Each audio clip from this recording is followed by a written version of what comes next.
So welcome to the first of 3, although not in a row, lessons on how to graph linear equations. This one is the one that you were taught in grade 9.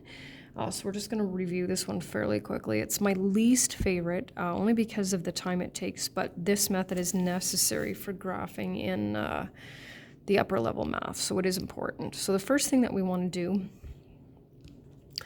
is, and I think what I'll do is I'll just go down to this one here and I'll kind of talk you through the steps here. So the first thing that we want to do is we want to isolate y wherever possible. It's a lot easier to put in our values for x and y if y is by itself. We've already worked on that.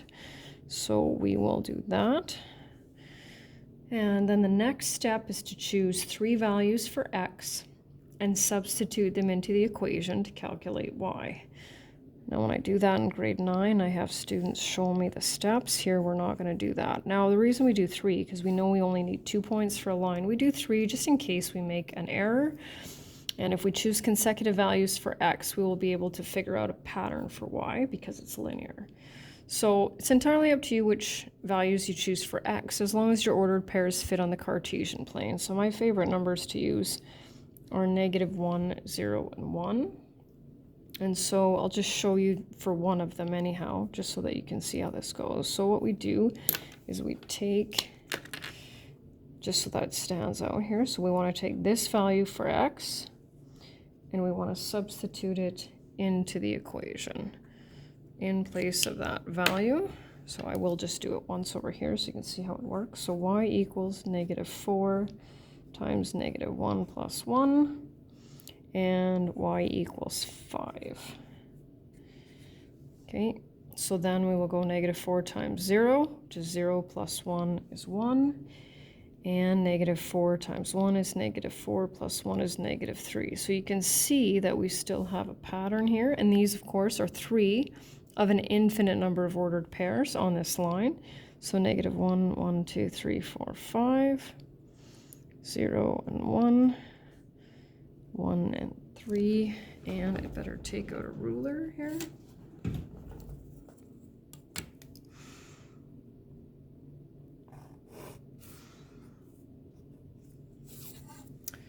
So we'll just go back up here. So first thing that we do is we isolate y whenever we can. Choose 3 values.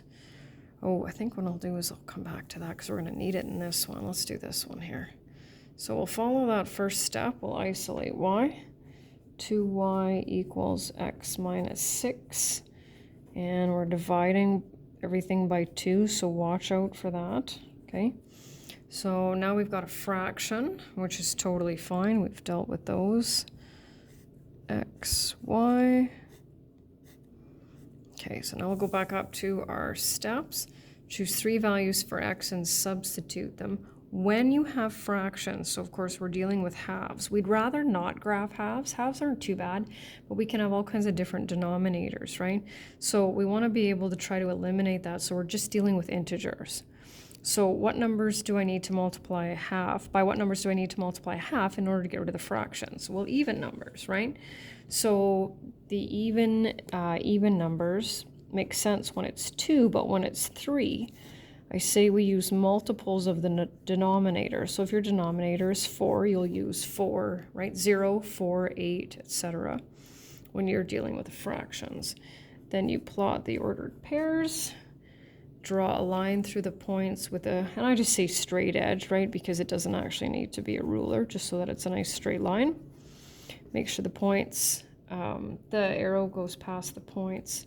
Sorry, the line goes past the points, and put arrows on both ends. So we'll go back to this one now. So this time we'll use -2, 0, and 2. So half of -2 is -1, minus 3 is -4. Half of nothing is nothing, minus 3 is -3. And half of 2 is 1, minus 3 is -2.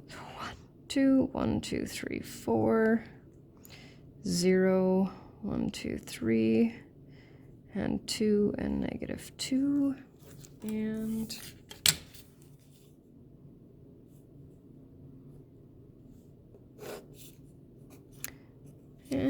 there's my line.